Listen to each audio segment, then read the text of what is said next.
Lelah berurusan dengan hukum, niat Mayang damai dengan Tanskin dihalangi Dodi Sudrajat. Niat Mayang yang ingin berdamai dengan pihak Tanskin dihalangi oleh Dodi Sudrajat, ayah Vanessa Angel ngotot lanjutkan proses hukum. Mayang Luciana Fitri, adik mendiang Vanessa Angel, mendatangi Direktorat Reserse Kriminal Umum, Ditreskrimum Polda Metro Jaya pada Jumat, tanggal 27 Mei tahun 2022. Kedatangan Mayang ke Polda Metro Jaya untuk menjalani pemeriksaan atas laporan pihak produk skincare berinisial T. Mayang datang bersama saudaranya Cynthia Lendi pukul 14.30 waktu Indonesia Barat. Putri Dodi Sudrajat itu juga didampingi oleh kuasa hukumnya, Farhad Abbas. Tanpa banyak bicara, Mayang masuk ke dalam gedung Direktorat Reserse Kriminal Khusus. Setelah selesai, Mayang langsung menceritakan semua pemeriksaan polisi ke awak media. Mayang mengatakan kalau ia dicecer 37 pertanyaan dan proses pemeriksaan berjalan lancar.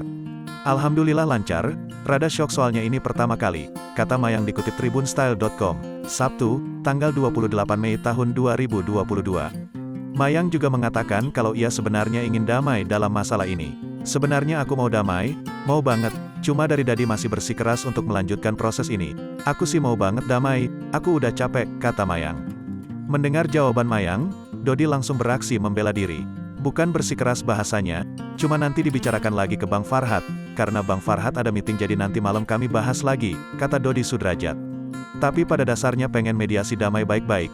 Sebenarnya sudah dilaporkan seperti ini Dedi keberatan juga dengan pihak Tanskin, nanti Dedi kompromi lagi dengan Bang Farhad. Apa kami ke kantor Tanskin nantinya atau bagaimana? Ujar Dodi Sudrajat.